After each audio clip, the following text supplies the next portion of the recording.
Temps fort aujourd'hui au procès du Carlton de Lille, puisque Dominique Strauss-Kahn va être confronté aux anciennes prostituées avec lesquelles il a eu des relations sexuelles.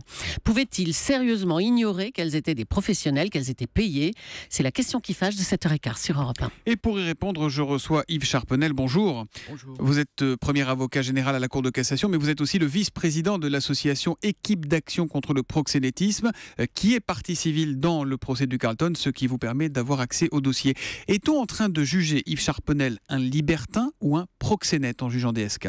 C'est très clairement un proxénète. Il faut se rappeler que cette affaire est apparue dans le viseur de la justice à travers des écoutes tout à fait traditionnelles sur des réseaux de prostitution internationale. Il se trouve que parmi les personnes qui se livraient à ces exercices interdits par la loi en France, eh bien, il y avait notamment, chose étonnante, un ancien directeur du Fonds monétaire international. Donc pour vous, à la lecture du dossier, il n'y a aucun doute possible. Vous êtes affirmatif, c'est un proxénète. C'est la position que nous avons adoptée très vite en découvrant le dossier et qui d'ailleurs a été suivie à la fois par les juges d'instruction et par la chambre de l'instruction.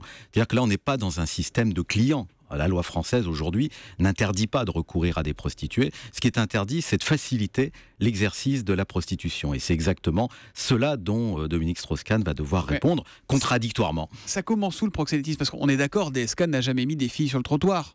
Non, mais c'est pas ça le proxénétisme. Il faut savoir que ce ne serait pas Dominique Strauss-Kahn, on n'en parlerait même pas, tellement c'est habituel. Il y a 400 personnes chaque année qui sont condamnées par les tribunaux français. On n'en parlerait pas parce qu'ils seraient condamnés tout de suite, presque automatiquement? Parce que, je veux dire, c'est un cas, il faut bien le dire, assez classique et traditionnel, de personnes qui commencent par être clients et qui ensuite donnent, si je puis dire, un coup de main pour favoriser le développement de ces activités.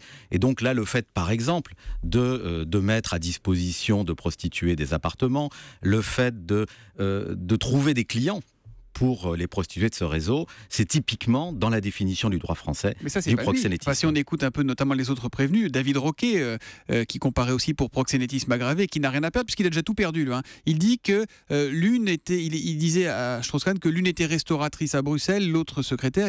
Il reconnaît avoir caché au patron du FMI de l'époque qu'elles étaient professionnelles.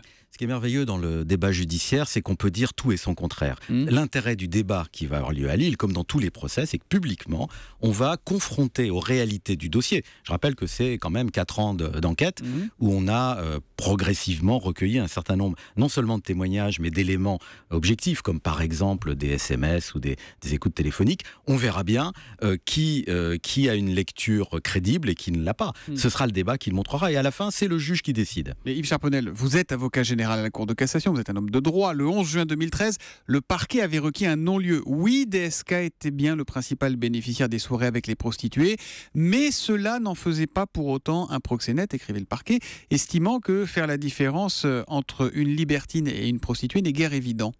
C'est sûr, mais d'abord, le parquet est indépendant des juges, comme les juges le sont du parquet. En tout cas, le parquet est moins persuadé que vous.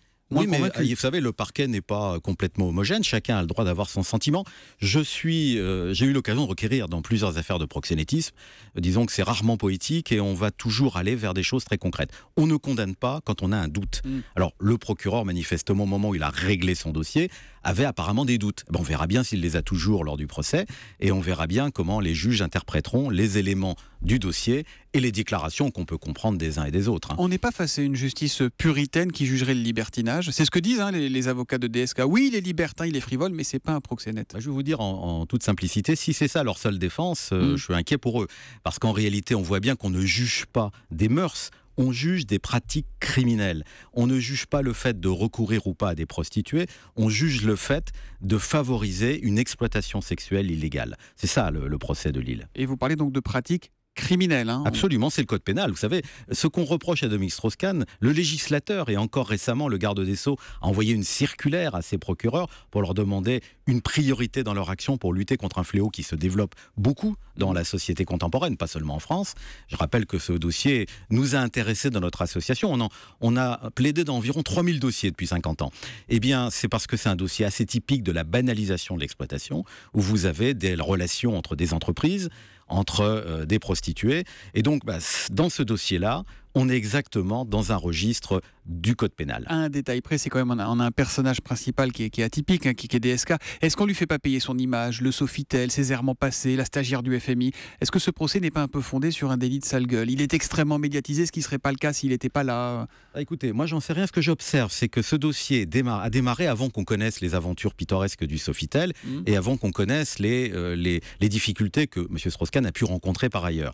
J'observe aussi que ces personnes qui l'ont jeté dans ce dossier et qu'il y était au moment où, alors qu'on enquêtait sur des proxénètes professionnels, on s'aperçoit qu'il y a un certain nombre de gens, et ils sont 14 à répondre de ces actes-là, qui se livraient à une exploitation en règle. Donc c'est ça le procès. Après, qu'on porte des jugements moraux, c'est pas le but de la justice, en tout cas pas de mon association, et donc on va juger les faits et pas ce qu'il peut y avoir dans la tête des gens. Pour vous, les faits sont donc accablants, hein, de ce que vous dites ce matin. Strauss-Kahn est passible de 7 ans de prison et 150 000 € d'amende. 10 ans de prison, c'est évidemment un maximum. On voit bien qu'il faut graduer toujours les réponses. Le but de l'association n'est pas de faire condamner Dominique Strauss-Kahn, c'est de faire permettre un débat public où les gens qui ont commis des délits sont punis, quel que soit d'ailleurs le niveau des peines qui soient prononcées. Et sa condamnation éventuelle à DSK ferait avancer la cause des victimes, des femmes prostituées? Clairement, si vous avez entendu ce qu'ont dit les victimes qui ont eu le grand courage de venir, c'est rare, vous savez, c'est une victime sur 100 qui vient devant les juges et devant les médias, eh bien on aura permis de libérer un peu cette parole qui est tellement sous contrainte et de dire qu'il y a des choses dans notre société qui sont possibles et d'autres qui ne le sont pas. Merci Yves Charpenel d'être venu en direct sur Europe 1 ce matin. Vous êtes premier avocat général à la Cour de cassation. Vous êtes également vice-président de l'association Équipe d'action contre le proxénétisme, qui est donc partie civile dans ce procès. Merci et bonne journée à vous.